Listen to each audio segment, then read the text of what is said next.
Okay, it looks like it's about 2:40, so let's get started. One of these days I'm going to do the quiz at the beginning of class, just to reward you all for coming on time, because I know we've had some folks trickling in. Are there any questions before we get started? We're going to finish up the examples from last time, which will help you for your homework.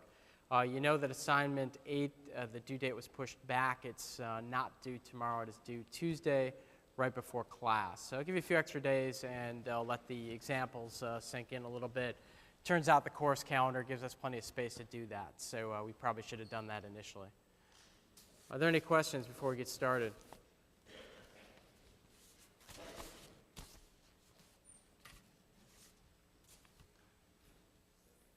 We doing okay? I had a feeling we've made some really good progress in our first two sessions here.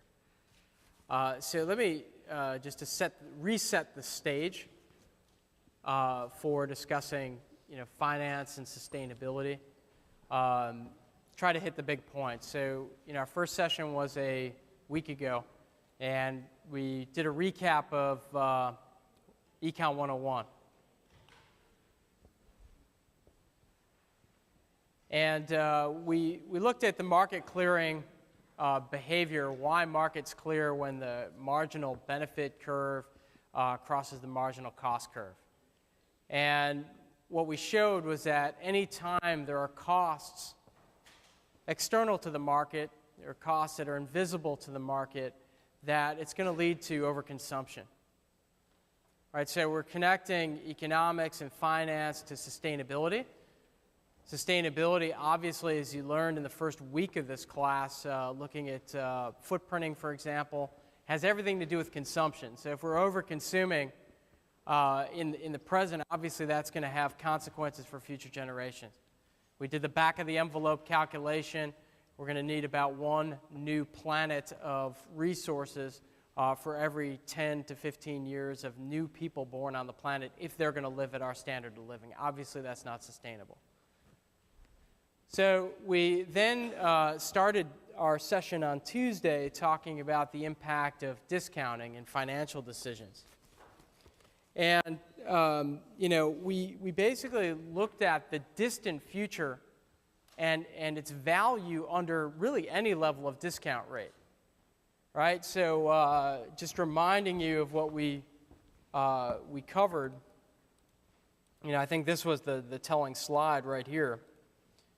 Looking at $100, looking at a 3% discount rate going out to the future in 100 years, that's only $5.20. But if we reverse it, right, we think about, okay, well, what's $100 worth in 100 years over here? It's like 29 cents. It's like less than 1%. It's in the noise. So we really have no way of accounting for future values in any kind of rational basis, right? Unless the costs in the future are huge, we're not going to act on them today. But, we talked about the paradox of this. It's not like we have a time machine to know in 100 years what the costs of our actions today are going to be. So what are the costs associated with an unstable climate that's getting warmer? And some of the associated weather events, access to water, what have you. Easy access to material resources like we have today. Easy access to energy resources like we have today. Which will be the pressing issues. And we don't even have to talk about the environment. We could talk about government debt. We could talk about infrastructure that we haven't invested in and the costs that puts on future generations. Right? Those costs may be massive to them. But we have no way of really knowing that today, right? And I gave the example, the simple example of, imagine yourself having kids, right? And in a world where, you don't have your own kids, right? You really can't picture what the value of your own kid would mean to you. But once that kid's there, trust me, it's everything, right? And, so we should not overestimate our ability to understand what costs future generations are going to face. It's not like they're going to be living in a world of 1 or 2 billion people. which is the basic paradigm we're still living in, even though we've got 7 billion people on the planet. It's going to be 9, 10 billion people, who knows, in that time, right?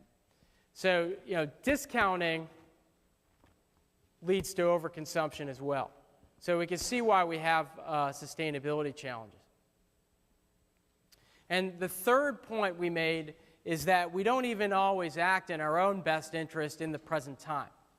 So, we looked at some examples where we could apply discount rates and, look at how we may treat decisions where we got to pay up front for benefits that accrue down the road. So we applied formulas that relate future values to present values, annuities to present values. So remember, the definition of an annuity is a cost or a benefit that's received every year at a particular discount rate. We provided that formula. We looked at ordinary interest and that formula. And we applied it to a case like this, looking at a Mini Cooper versus a Chevy Volt. And we saw that, at around a 4% discount rate, under certain assumptions, actually over the lifetime of the vehicle, that the Volt actually looks pretty good. Now, maybe 4% discount rate's too low for you. We actually did a poll in class, and we were probably looking at 15 or 20% for most people, right? Maybe more for some. There are issues about, financing, right, and your monthly payment.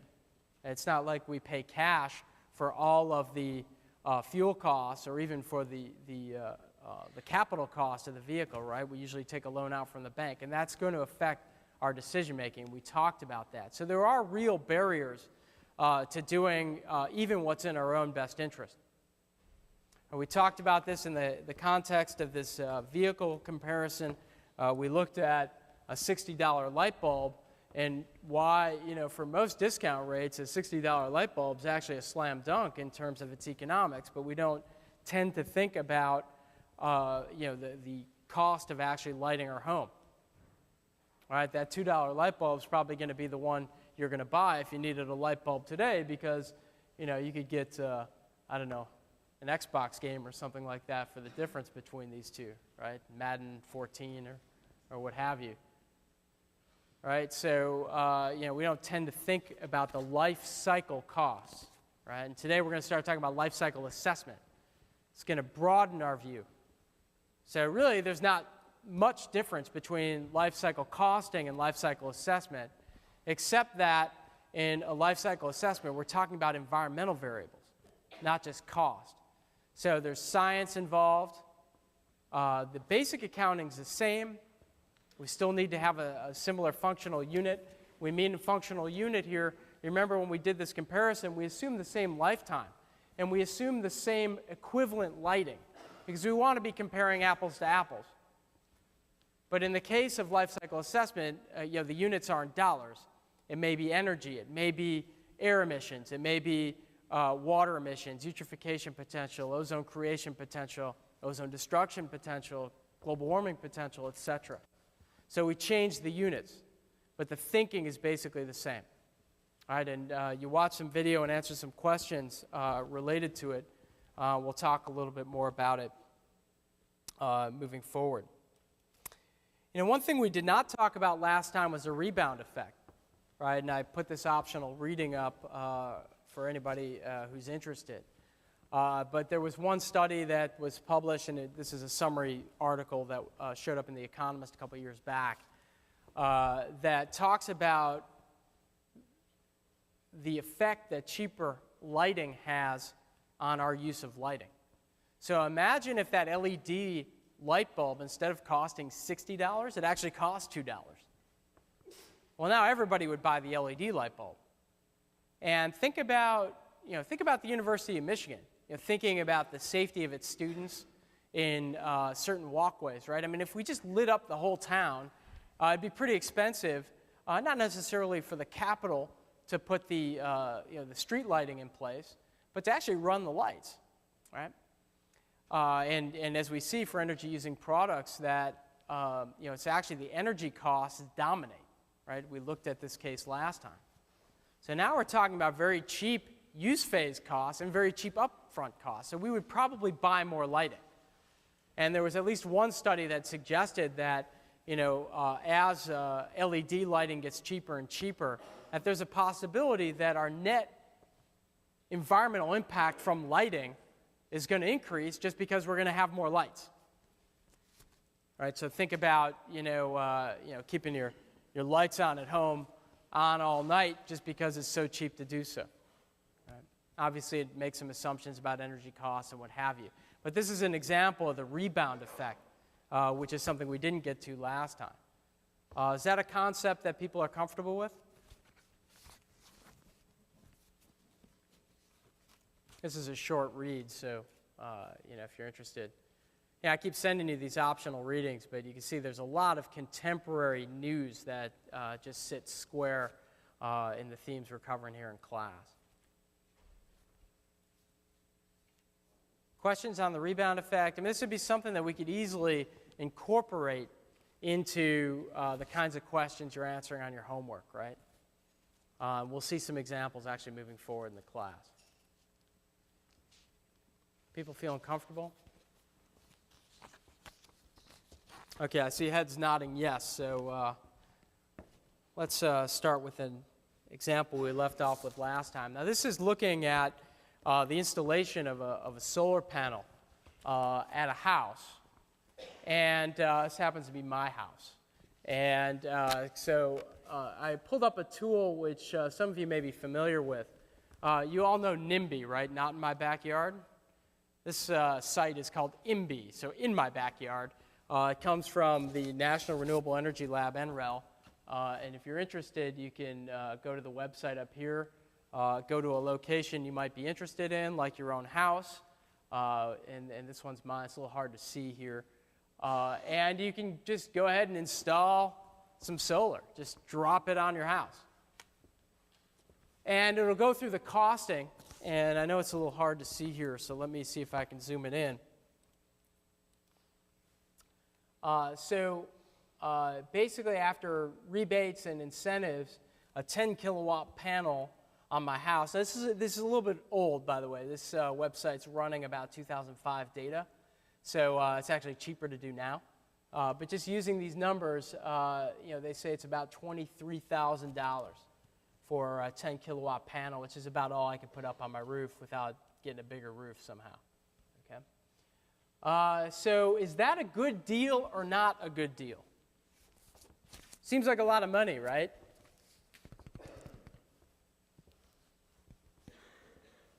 You have a question about payback in your homework. We didn't talk about payback last time. What is payback? What does that mean? Good. Yeah, so how long it takes to get the money back. So simple payback, and we'll refer to simple payback. Simple payback means no discount rate. So $1 in 20 years is equal to $1 today. So if this was $23,000 and I was making, or I should say offsetting, since I'm not buying electricity from DTE, I'm making my own on the roof, I'm spending less money. So that's revenue to me.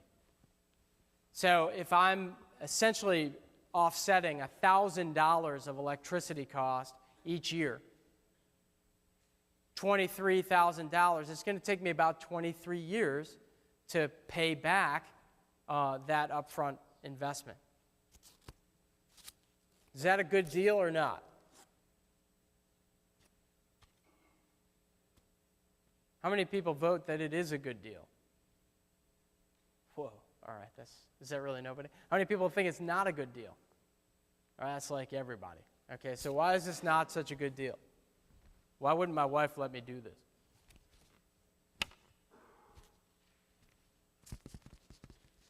Good.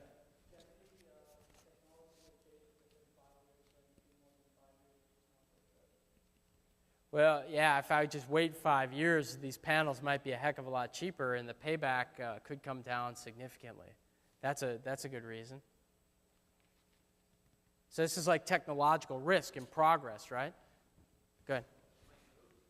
Yeah, it might move. That's the biggest risk, because if it were up to my wife, we'd move tomorrow.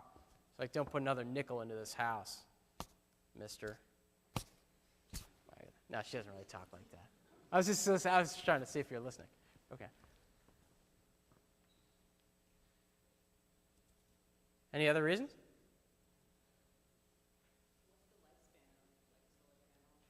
Solar panels are probably going to last that long, but maybe not a whole lot longer.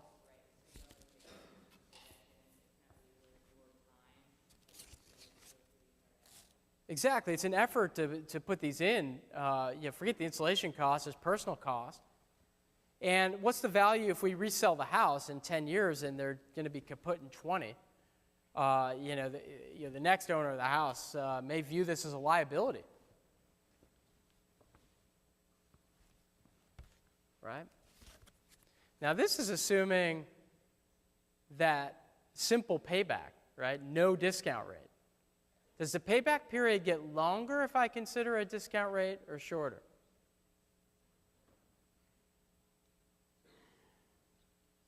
Who votes for longer? Who votes for shorter? Okay, then you get it. All right, it's somehow longer. And we're going to need a formula to address this.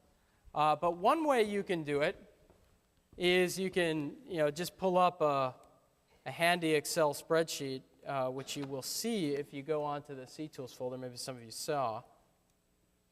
Right? So one way to do it is to say, all right, well, let's see, where's my cursor? All right, here we go. So $23,000 to install the solar panels. Let's suppose I'm offsetting $1,100. Now, the way that was calculated was NREL actually has weather data. It's sunlight data in there. So they figured out, okay, well, in 2004, it was cloudy in January, so you only make, $50 of offset there. But, in June, maybe it was $200 or something like that. So they actually use weather data. And over here on the right, this is the actual offset cost per month. So this is just looking at the total year. Now we can assume that every year is like 2004 for fun. Maybe it won't be. We can apply a certain discount rate. We can apply a certain period. Remember in our formulas, right, if we're looking for the payback time, essentially this $1,100 is an annuity. And we're trying to make up this principal at a certain discount rate by actually changing the number of periods here, n. Right? How many people have used the Excel solver before? Put them up high. Okay, that's maybe a quarter, maybe a third of the class. That's good. So Excel can actually do some of this work for you. So that's how I'm going to do it this time. I'll give you a formula later. But what I want to do here is set the objective. The objective is the difference between the install cost and the net present value. So I've put the net present value. Ah, shoot. Don't do that, Steve. All right, hang on a second. I just goofed up. This is the objective here is to set this value to 0. Now, this value is the difference between the net present value, given this payback time, given this discount rate, given this annuity, and this is the actual cost of the install. So you can see here that if I've got a payback time of 27 years with a 2% discount rate, I'm basically setting this equal to 0. So let me just see how long the payback period would be for another discount rate. So I'll just change this to, I did it again. All right, hang on, sorry. What I'm going to do is I'm going to change this just to 4%. And let's take a vote. How many people think it'll be less than 30 years payback at 4%? Less than 35 years? Less than 40 years? Less than 45 years? More than 45 years? All right, so it looks like about 40 years seems to be the consensus here. So let's go do that. I've just changed this to 4%. And you can see here the difference between the install cost and the net present value for 27 years at 4%. Well, that's not close to 0. So I'll go ahead and I'll use the solver now. Hopefully I won't screw up again. I'm setting that value, the difference equal to 0. I just put some constraints there. And let's go ahead and try to solve it. The resolution on my screen is awful. So let me move this over here. I'm just going to push the solve button. And it looks like it found a solution at, drum roll please,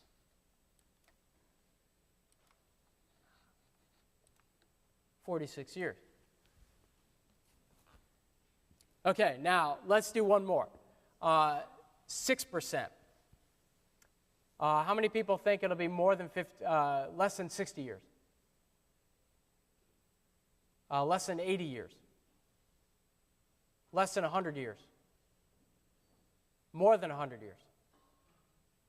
And a couple votes here for more than 100 years. Okay. Let's go do that. And I'm just going to do this over here on my little screen because I've got better resolution here. So I have not changed this to 6%. So let me go ahead and send this to 6% here. I'll go do the solver. You can see here now there's a difference. So it's going to try to resolve that difference by increasing the payback period. I'm just going to push the solve button here. And couldn't get a solution. You think it's possible that there is no payback period at a certain discount rate? That's actually more than 100 years. It's more than 1,000 years. It's like an infinite number of years. That's actually possible. Because think about it. I keep making $1,100. Let's just take this to an extreme. That's just a 6% discount. Remember, you're at like 20%, right? We took this poll last time. So, think about an extreme discount rate. Now, that $1,100, even in the second year, it's like worth nothing, right? In the third year, it's worth nothing compared to nothing, right? So I never actually make back the present value. So it is possible for there to be no payback for all intensive purposes. Okay? So, you can see what discount rates can do. Right? Even reasonable discount rates, if this is the type of technology we might want to promote. Right? It turns out, now we could talk about cost effectiveness, right? I mean, we could talk about dollars per ton of CO2 removed. We've introduced this in terms of NOx last time. We talked about cost effectiveness in terms of CO2 last time. We could talk about in terms of solar panels. We could look at different options to remove CO2 from the atmosphere. Maybe it's simply cheaper to buy carbon offsets instead of putting solar on your roof. Right? So we've talked about that, 20% hike on electricity costs just to buy offsets.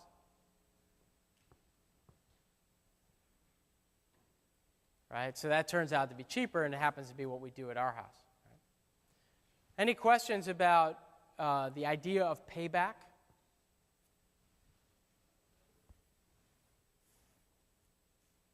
So there's two problems with solar panels on my house. One is the risk we're going to move.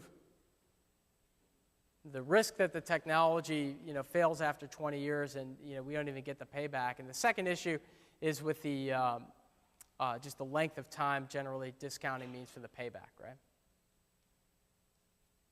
This making sense to people? Now, we expect you to be able to make these kinds of calculations. And, simple payback is easy. It's just arithmetic. Well, let me come back to an example here. But, we have to now start looking at different bases on which we make decisions. So, we can make a decision based on net present value, and that's what we've been advocating. We've talked about cost effectiveness, right? We talk about payback period. What this slide shows, this just talks about simple payback now. You can have two projects, A and B, that have the same payback period, in this case, 3 years, but they have different net present values, right?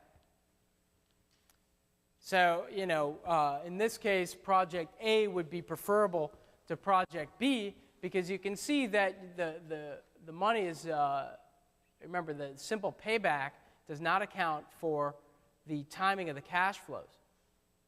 So you've got now $900 in the first year here versus the third year. So clearly, net present value of the first cash flow is going to be different. Right? So now you can begin to see where we can have a lot of fun, twisting you in knots on homeworks, on exams, right? We could say, on a net, here's option A versus option B. On a net present value basis, which is a better choice, and then make you do something with payback and try to confuse you, right? So we need to be clear on what basis we're making the decision. Generally, we advocate a net present value basis on deciding between two technology options. But companies use a lot of other methods. They use internal rate of return, which we'll talk about, and things like paybacks. They might look at marginal costs, and we have to spend a little bit of time here in class going through those definitions, okay? So that's where we're going to go. But before we do that, is payback and its difference between net present value clear? You can have two projects with the same payback and different net present values and vice versa.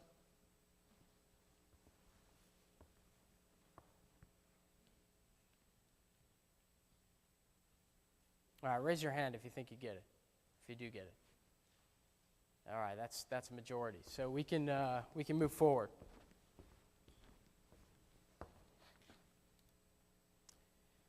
Okay, so let's talk about risk, and we could talk about risk in terms of this example. We could talk about risk in terms of what's the probability that I move out of my house, right? I know we're not going to move out this year because I can see to December, but there may be a small probability that we're moving out of our house next year, and maybe a higher probability that we move out the year after, right? Who knows? Maybe one of my startup companies does well, we get a bunch of money, we move, or something happens, new job, something happens, who knows, right? So maybe that probability is going to increase as time goes on. What we could calculate is an expected amount of time until we move by doing a weighted probability on the expectation to move, right? And try to make some decision based on that information. And that's essentially what this example does. It's a different example, but it's the same idea. So here, what we're looking at is a landfill, and there's been a hazardous chemical that's been dumped into that landfill for a number of years. Landfills are not perfect systems. They can leak. There may be some probability of leakage, some expectation of leakage, and if it does leak, then residents of a nearby community might get sick and people might die. So suppose that, that due to this dumping of a hazardous chemical in the landfill, that there's about an 80% probability that nobody dies, okay, due to cancer in this case. Maybe there's about a 14%. Let's forget about how they figured out these probabilities. There are ways to do this. But there's a 14% probability that one person will die, or a 5% probability that two people will die, etc., to the point where, really there's no probability that 4 people are going to die. Right? What you can do, and what's being done over here, is just coming up with an expected value of deaths, and doing so by just weighting the probability by the number of deaths. So what you see here is 0 times 0.8 plus 1 times 0.14, etc., and obviously the probabilities, they need to add up to 1 for this to work. So you have to account for all the scenarios for the number of deaths. And if you do that, if the probabilities all add up to 1 and you take this weighted probability, well, then you get your expected value, the expected number of deaths. And the expected number of deaths would be 0.2. And you could say, okay, well, maybe I can spend $50 million to clean up this landfill. And I'm a city. I'm the mayor of the city. Right? And, I don't have an infinite amount of cash, and I don't want to just keep taxing the residents. So maybe I'm thinking, well, you know what? I could use that $50 million to make safer bike lanes, or I could maybe adjust traffic flows to reduce traffic fatalities, right? Use that $50 million, right? And I could evaluate the two projects by looking at the expected number of deaths avoided, right? If I put $50 million into fixing this problem, my expectation is I'm going to save 0.18 lives. If I maybe put it into some other project, maybe I'm going to save 10 lives. Maybe that's on a per-year basis or something like that. So we can use this expected value, and I know you've seen it before, that's why I'm bringing it up, to make decisions. That's really what we're thinking about in this part of the class, making decisions. Now, I bring up risk now because it was germane to the Chevy Volt example, the LED light bulb example, the solar example. All of them had risks of different types, new technology risks, risks of moving, what have you, risks of resale or lack of resale, availability of batteries if I need to swap out my Volt battery. There's all kinds of risk. Every decision involving something new versus something we're comfortable with involves risk, so we need to understand risk. And we talk about future generations, there's a lot of risk there because there's a lot we don't know. Right?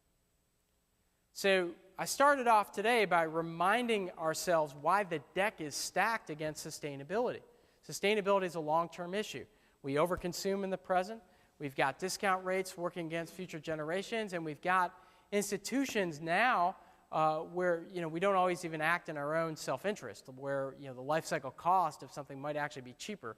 Let's look at the LED light bulb, but we buy the incandescent bulb because we want the money now, right? And there's financing issues and things like that. Well, risk is another reason why sustainability is in jeopardy.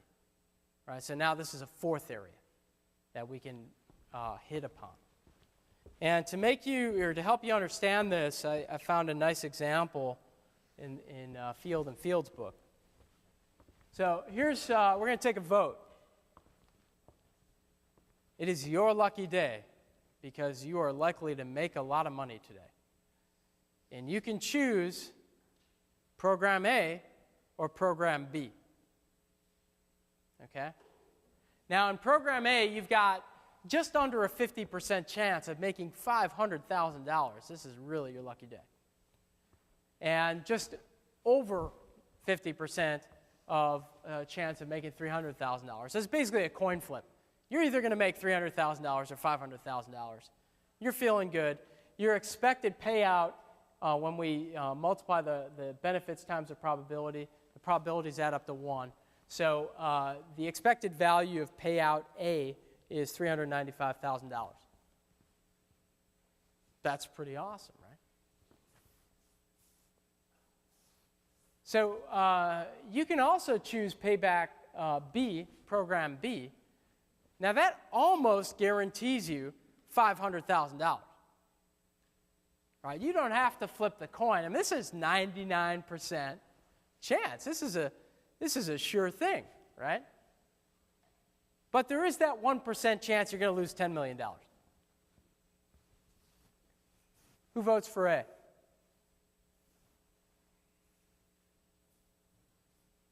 All right, I'm not sure everybody's being honest. Who votes for B? Okay, so A won. But I think you're getting the message here about sustainability, right? See, if we all took B, and by the way, we tend to act like B, partially because we can't, that $10 million, that 1%, that's the future thing. We don't understand that, right? We don't have the time machine to tell us what that world really looks like. Those costs aren't so obvious to us today. But when we put it in these terms, it's really obvious, right? So you say, you know what, I don't want to be that one person who's got to pay $10 million. And actually, there's more than 100 people in this room, so one person here would be paying the $10 million. And how sad we would feel for that person, right? While the rest of us walk away with $500,000, right? Right? That one person, in this case, that's a future generation. And that probability might be a lot higher than 1%, right? Let's think about levee sizes. Let's think about hurricanes, Katrina, what have you, right? That's all done on this basis, right? well, we could have that one hurricane come by. And we got other things that we need to use our money for. It's not like money is just growing on trees. We do have to make choices, right? So we tend to act in terms of resource allocation in a behavior that promotes program B. And what that means is, in large, that's because we have a hard time even evaluating environmental costs today, let alone in 100 years, right? Or a discounted 100 years, right? It's really hard. So this is the relationship of risk to sustainability. I think this is the table that tells the story.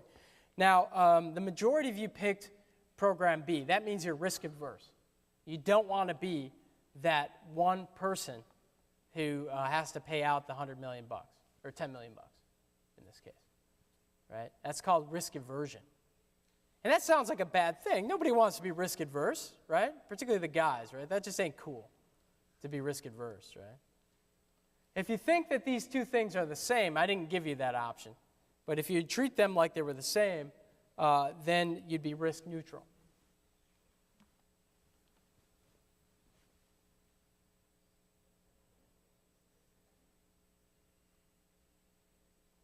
Right, so if you don't like program B, you're risk averse.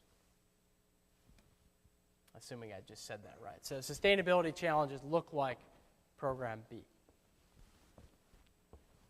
So supply and demand, externalities, discounting, our access to cash and life cycle costing, and now risk. All of this is working against sustainability.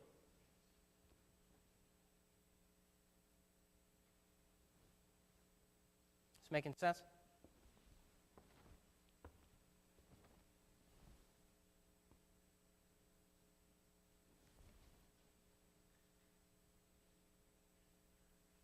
Questions? This is kind of heavy stuff, right?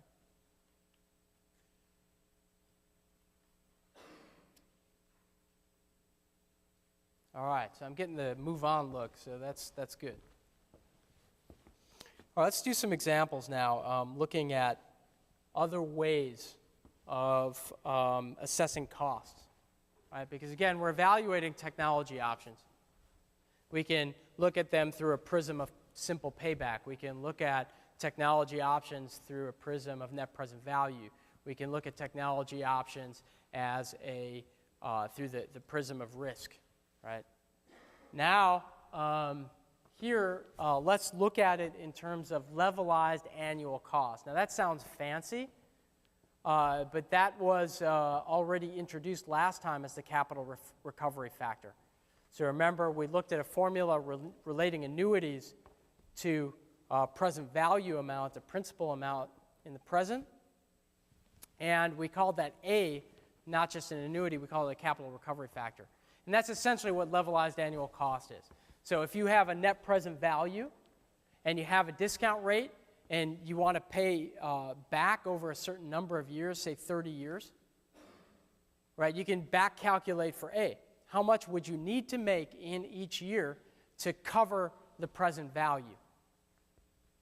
That's what the levelized annual cost means.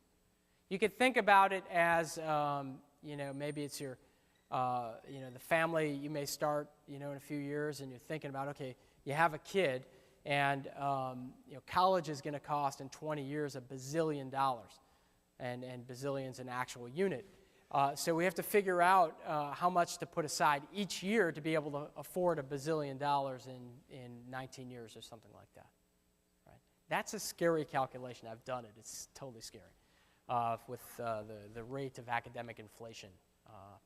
You may want to do that too, but that's what a levelized annual cost. Think of it as how much you have to save each year to be able to have a certain amount of money in the future, or to make up a certain amount of money you paid up front. Does that definition make sense? Because if that makes sense, then we can actually do the example.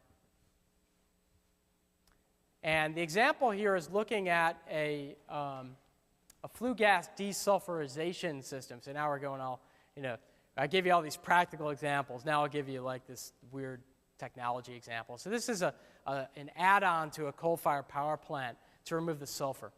Sulfur dioxide, acid rain, is a precursor to acid rain. SO2 in and of itself is toxic, so you learned about that earlier in the term. So now we're going to say, okay, well, a flue gas desulfurization system, this FGD system, and not to be confused with MGD. They still call it that? I was checking. You don't know what MGD is? All right, good. The civil engineers think 1 million gallons a day, so we'll just leave it there, but that's not what I was thinking. All right, so the capital cost of this system is $140 per kilowatt of plant capacity. So what you actually have in this case are 3 types of costs. The first cost is how much does the capital, the machinery cost, the FGD system. How much does that cost? Well, here it costs $140 per kilowatt of plant capacity. The plant capacity is 500 megawatts. So you can just multiply that out, and you'll figure out how much the capital cost is. But then you have 2 other types of costs. One is the fixed O&M, and the other is the variable O&M. How many people have heard of fixed cost versus variable cost?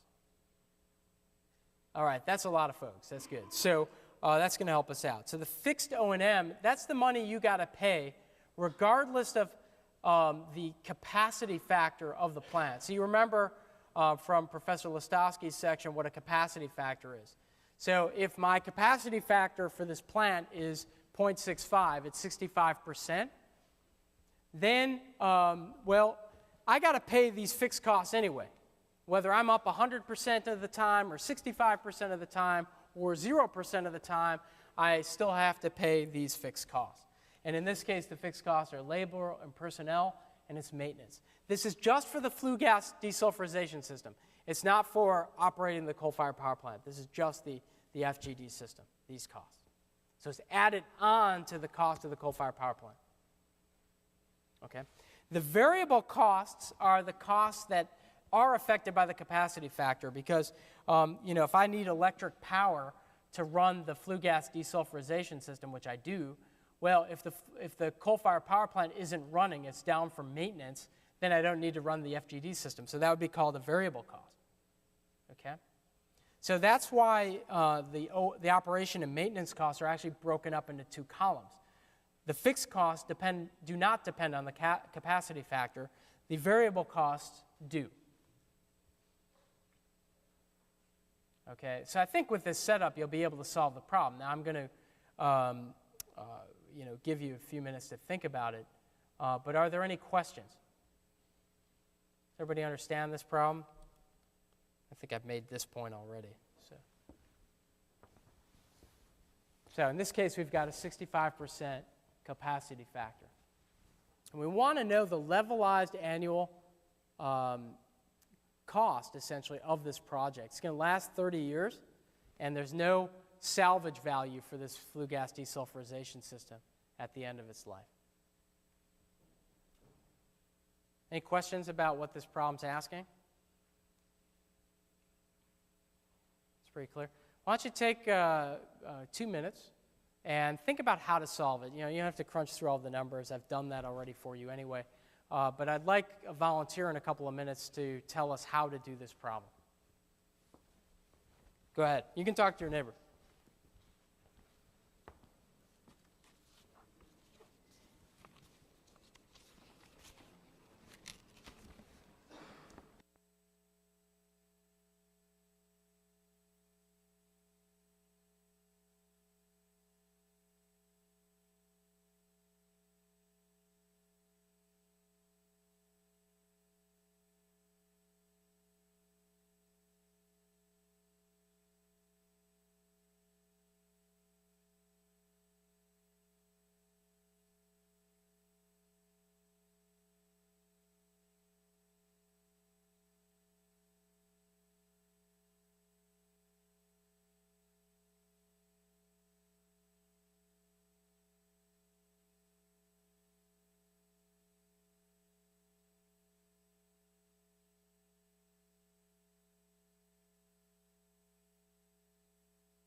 And Sarang, thank you.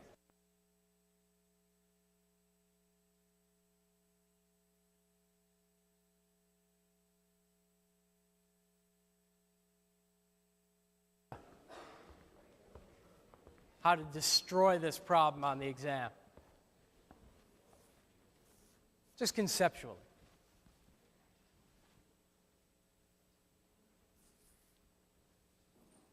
Volunteer.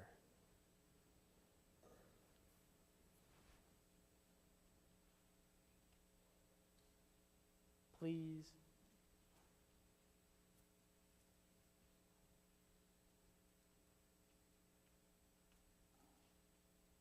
What would you do to it? What's the first step?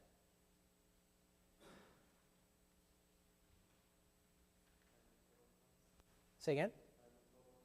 You got to find the total cost. We've got three kinds of costs here. So which cost would you go after first? Doesn't really matter. Say again? The fixed cost, that's in terms of dollars per kilowatt year, right? So how do I get this in terms of dollars per year? How do I take the fixed cost and get dollars per year? Because that's going to be part of the levelized cost, right? Good. Yeah, so this is on the basis of capacity. So you have 500 megawatts. You figure out how many kilowatts that is 500,000. And you multiply times these, the sum of these two fixed costs, and you've got that component. How do I do the variable costs?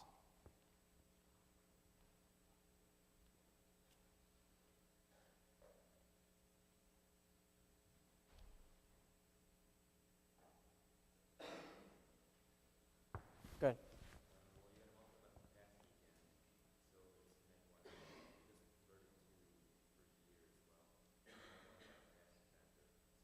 You got it. So you do the same thing you did with the fixed O&M, except you note that the variable O&M is in terms of megawatts instead of per kilowatt. And you have to include the capacity factor here. Because if the plant is off, the coal-fired power plant's off, the flue gas desulfurization system doesn't need electricity. That's one of the variable costs. That's why it's called a variable cost. All right, so you include the capacity factor here. All right, what's the third cost to account for?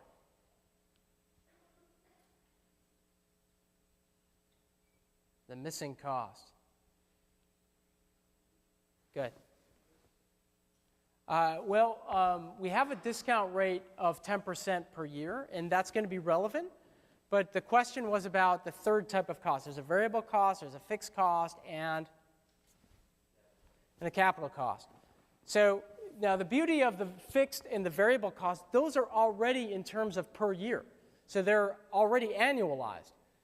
But the capital cost isn't. So how am I going to get the annual cost, the effective annual cost of that one-time upfront payment on the capital? How do I do that?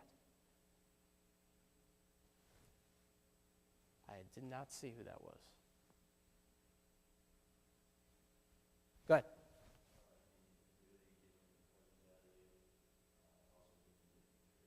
Awesome. So we had a formula for the annuity, and essentially instead of taking an annuity and converting it to a present value, we're just doing the opposite, as the gentleman said. We take this present value and we convert it to an annuity. We've got the discount rate. We've got the payback period here is 30 years.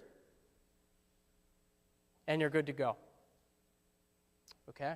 So you account for those three costs per year and add them up, and you're going to get your levelized annual cost. I'll show you the answer in just a second. You've also got it on C-Tools. But I prefer to go through these conceptually so you're feeling more comfortable about it. A lot of jargon here, I understand.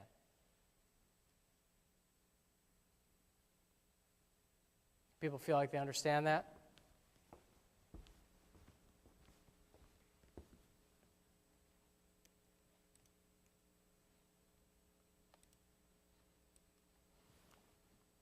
Okay, so this is just the solution that I've provided for you. You start with the cash flow diagram going out to 30 years. You've got your fixed and variable O&M. I did the capital cost first instead of last. So I figured it out. The capital upfront cost is going to be $70 million. Oh, no, I didn't do that first. I just made the $70 million calculation there. The fixed O&M cost is about $5.5 million per year. The variable O&M cost is about $5 million per year. So the fixed and variable costs add them up per year. It's about $10.5 million. So then, just as our friend mentioned, I know that the capital is $70 million. I'm going to put into the annuity formula. I'm going to solve for A. I'm going to figure out that $70 million up front over 30 years with a 10% interest rate or discount rate is going to be equivalent to about $7.4 million a year. So I add up the fixed and variable costs, which is about $10 million, add it to the capital, and I get about $18 million a year. That's the levelized annual cost for this project.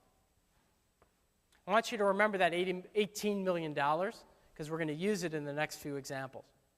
Okay, so this project, this flue gas desulfurization system, is effectively $18 million a year over 30 years. Questions as to how we got that?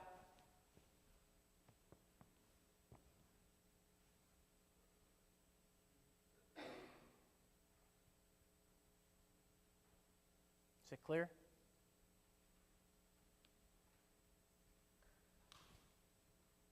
You can do that.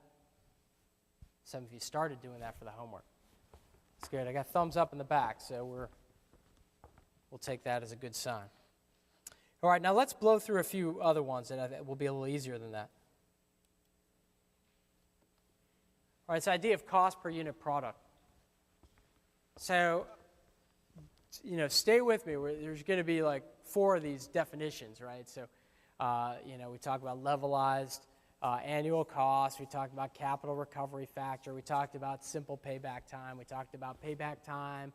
Now we're talking about cost per unit of product.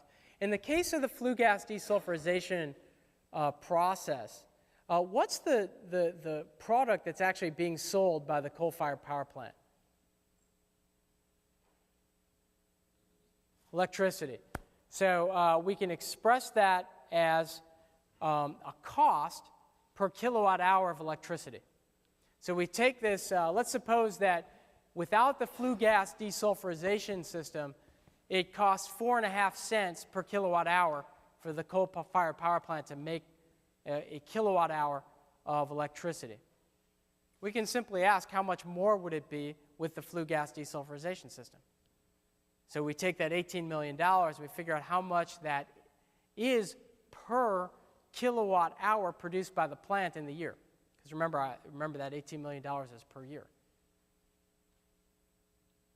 Right, so somebody tell me how to get the cost per unit product for this flue gas desulfurization system.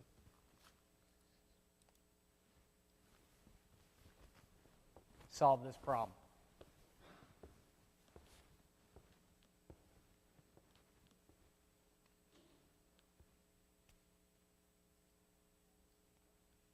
I'll give you a minute. You can talk to each other and then somebody tell me how to do this.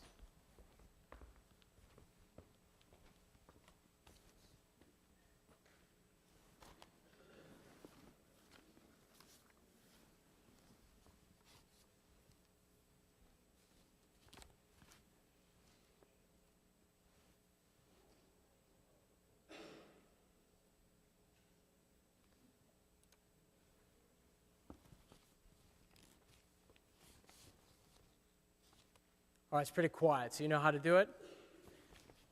Somebody tell me how to do it, besides these 2 guys up here, because they're answering all my questions here.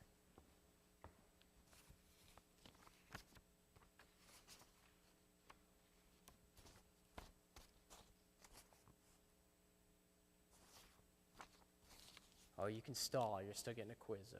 So, somebody. Go ahead.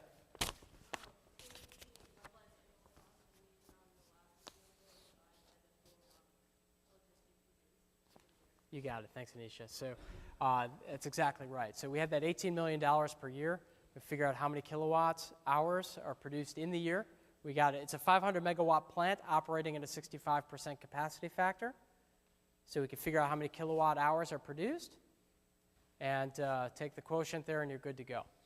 So if the original cost of electricity from the coal-fired power plant was 4.5 cents, and we go ahead and do, as Anisha said, we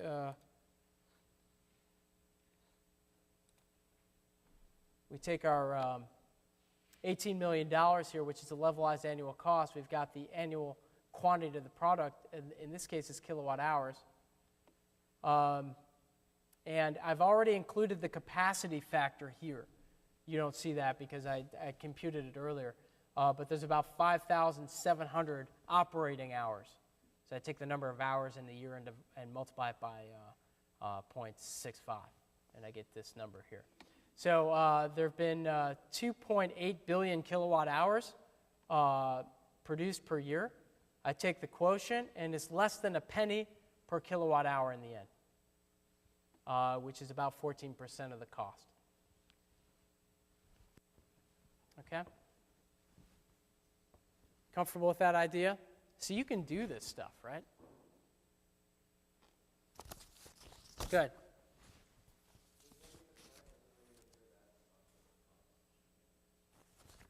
It does, this extra penny a kilowatt hour will be incurred. Oh, is that a lot of money for them? It's 14%. And if you own it, and you think about how much money is generated, see, the plants are really expensive to build, right?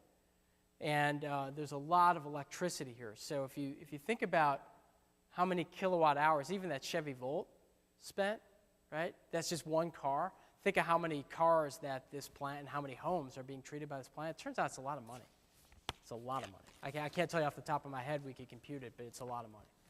It would be enough that if you were the plant owner, you would care, and you would fight against the Clean Air Act.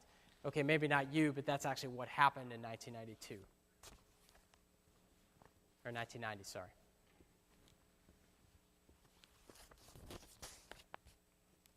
Other questions? No consumer wants their electricity bill to go up by 14%. No plant owner would want their costs to go up.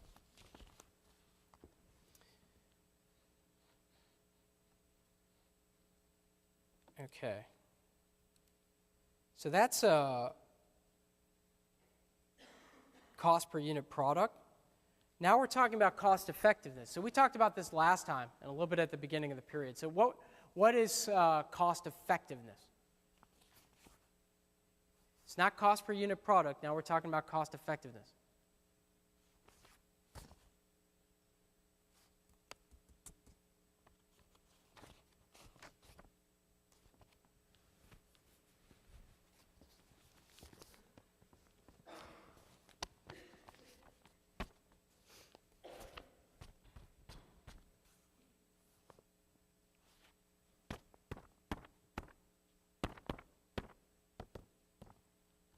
What is the flue gas desulfurization designed to do? Remove sulfur dioxide. So this question of cost effectiveness is how effective is the system in doing its job. So we talked about cost effectiveness with NOx or NO2 removal last time. Remember that was taking the Hollywood power boats and shutting them down, telecommuting. We talked about it in terms of lightweighting vehicles and CO2, cost effectiveness in that perspective. Here we'd be talking about cost effectiveness of removing sulfur dioxide. So now the question is, if I invest $18 million a year in removing sulfur dioxide, how much sulfur dioxide was removed? How many dollars per pound or how many dollars per kilogram? That would be cost effectiveness. Okay? So cost per unit product was how much we spent on the treatment technology to achieve the product we're actually interested in, which is electricity. In this case, cost effectiveness is the dollar we're spending on pollution abatement to actually abate the pollution. So this would be dollars per ton of sulfur dioxide. Is that clear?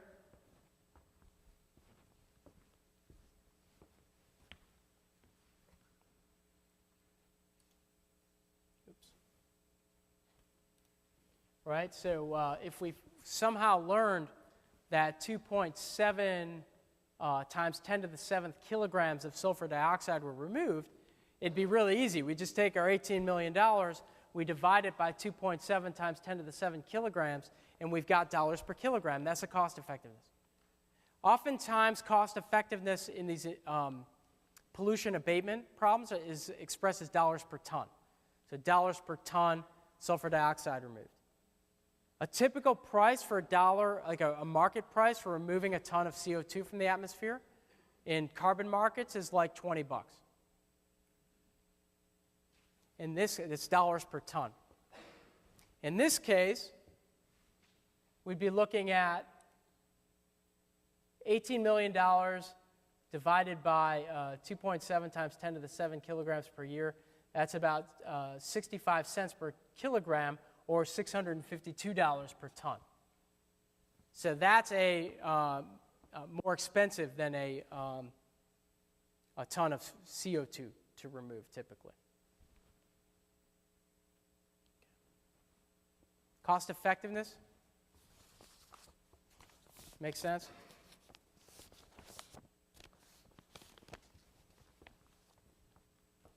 All right, I think you're getting good at this, and you're just being shy about it.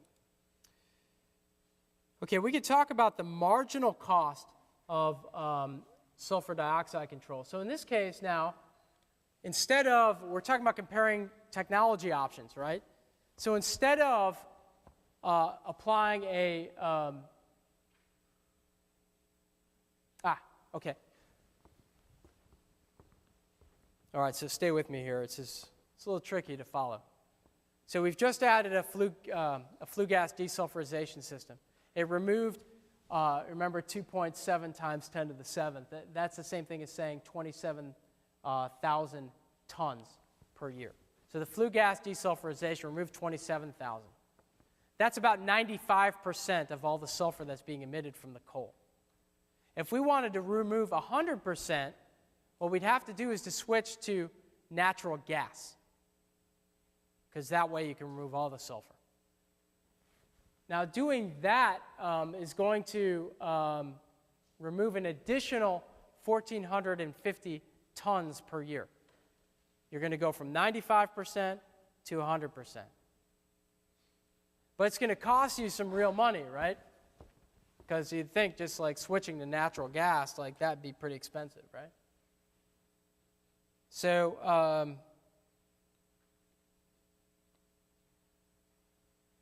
let's look at these different options.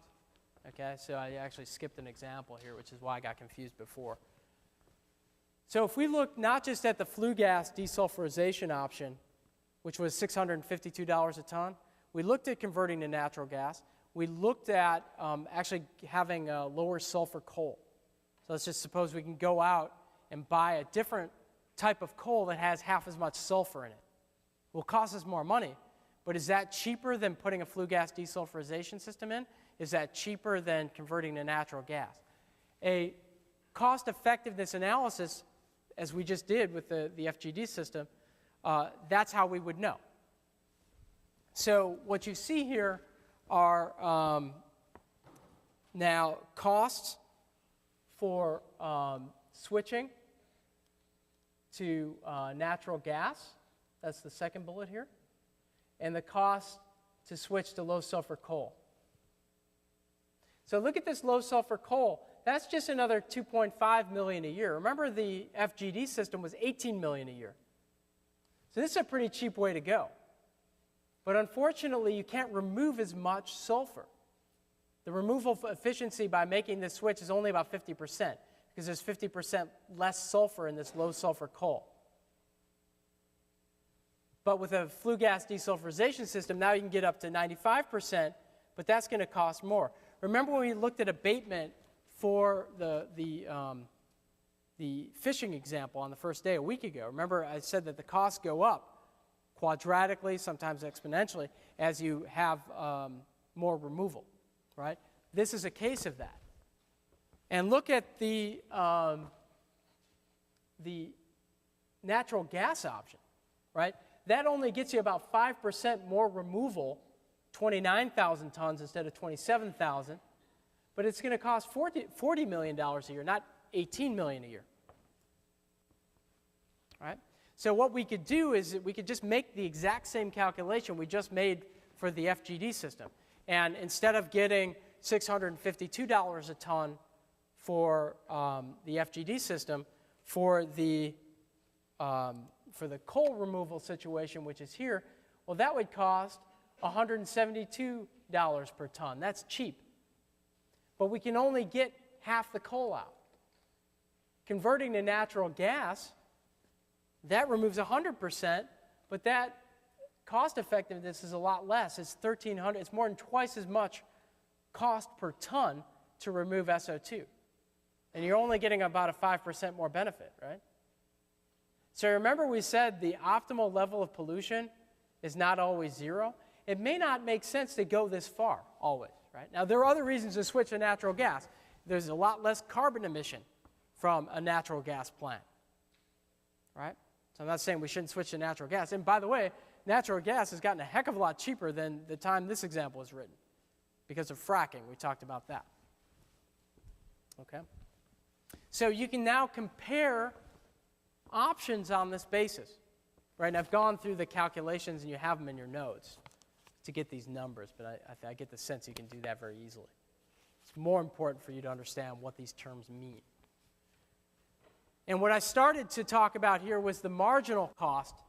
See, if you look at the cost of actually converting the whole plant to gas, just to get that extra 5% of sulfur dioxide out of the system, well, that's a really expensive proposition on the margin. I remember we talked about marginal costs in the fishing example was $200 a boat, and if you put one more boat online, well, you know, that cost was still $200. Well, in this case, the cost is goes up from $18 million a year to $40 million a year, right? On the margin, that's a huge amount of cost to remove a small amount of sulfur beyond what you were already removing. Okay, that's called the marginal cost effectiveness and the marginal cost of SO2 control. So that's what we're looking at here. So in this case, we would convert the plant to natural gas just to get that extra 5% out, right? So the amount of SO2 removed is just 29.1 thousand tons minus 27.6 thousand tons, okay? So we can do that, and I've got the answer for you down here.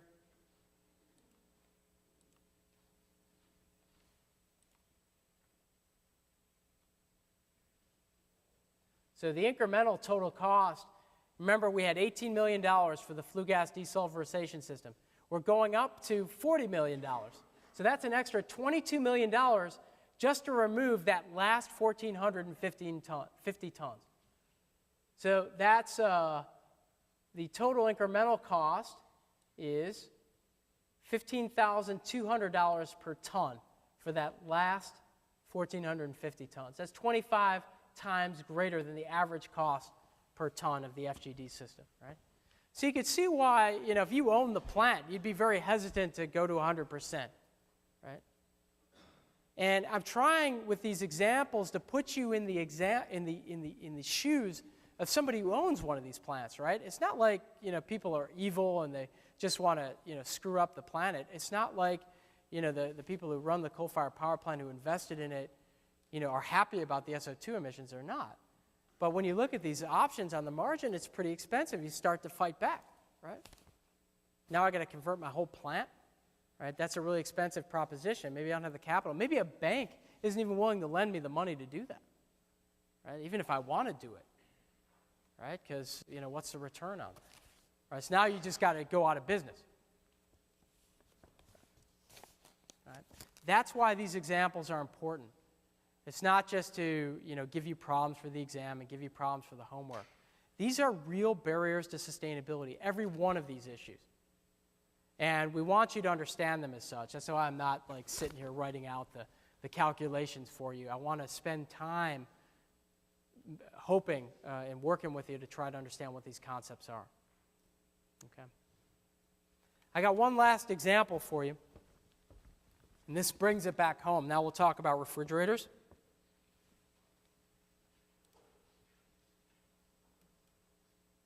We're going to talk about, oh, wait a minute, that was early.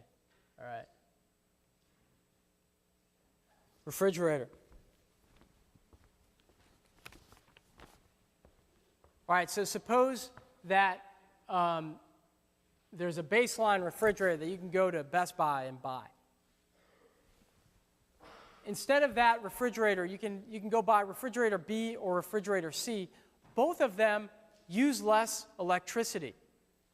So just like solar panels on the roof, you're spending less on your electricity bill when you pay more of upfront costs for the refrigerator. Okay? So for unit B, it's going to cost $107 more, but instead of, you're actually going to save 190 kilowatt hours per year. Right? Saving that much electricity for paying $107 more up front.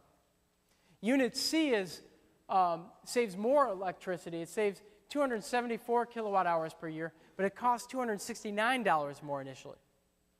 Right? Do you think if you knew the price of electricity was 8.5 cents per kilowatt hour, you could do the simple payback? How would I do that? Quickly. You've already done it. Suppose I'm going to buy unit B instead of the baseline model, and I'm going to pay $107 more. I'm going to save a certain amount of electricity. How do I figure out the simple payback period? Good. So I've got 190 kilowatt hours per year, and I have 8.5 cents per kilowatt hour. Yeah, and I have a divided by hour there when I should just have a dash. That's a typo. So now I can figure out the amount of money I'm saving per year, and I figure out how many years it takes to get that $107 back. And I would do the same thing for the unit C. I am getting more electricity saved per year, but it costs me more up front. So that's simple payback. Now, what you need for your homework is the formula for actual payback. And that's here. So your payback with a discount rate, in this case, we're going to use 6%. So I used I instead of R here. Your discount rate's 6%. Once you know your simple payback, you just put the simple payback in the formula, and you get your actual payback with the discount rate. All right, so instead of using Excel like I did previously, you'd use this formula. Now, in your notes, I've worked out how to get these numbers, but I'll just give you these numbers. Right, the simple payback for Unit A is 6 years. The simple payback for Unit B is 11 years. In your notes, you will see that if you actually use the actual payback formula with 6% interest and a 6.6-year payback, the actual payback for Unit B is going to be 8.7 years. So it's going to be 2 years longer at a 6% interest rate. Unit C is actually going to be, it's going to go from an 8.7-year, it's going to go from 11-year payback, 11.6-year payback to a 20.2-year payback. So you're essentially never getting that money back if you don't hold on to your refrigerator for 20 years. Okay? I know you can do these things. Now, a quick announcement before I give you the quiz here. So the finance stuff I'm having way too much fun with, so and I think it's been worthwhile, because these are the real barriers to sustainability. When we talk about life cycle assessment, which is what we were supposed to be talking about today, we're just changing the units. You know, we're not talking about dollars, we're talking about air pollution, water pollution. But the financial stuff is the reason we don't do it, right? So I'm going to make a quick schedule change on the fly here. And basically, the worksheet you had due today is going to be the one that's due on Tuesday. So we're basically going to offset one lecture. So this is good news for you, I think. I'm going to probably remove one of the case studies. So next week, Tuesday, you have your homework due.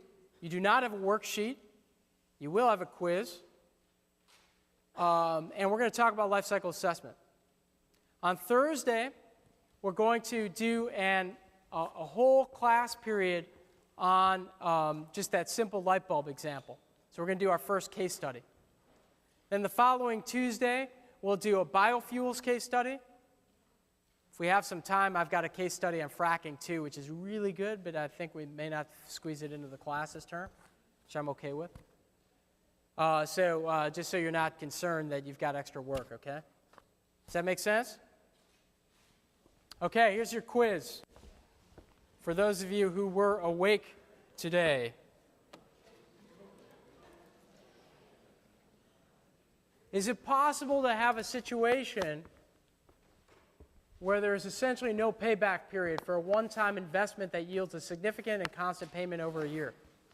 So you get a significant annuity here, but there's no payback. Yes or no? Why or why not? Keep it short. When you complete the quiz, just bring it down to Vineet and exit quietly, please. Thanks.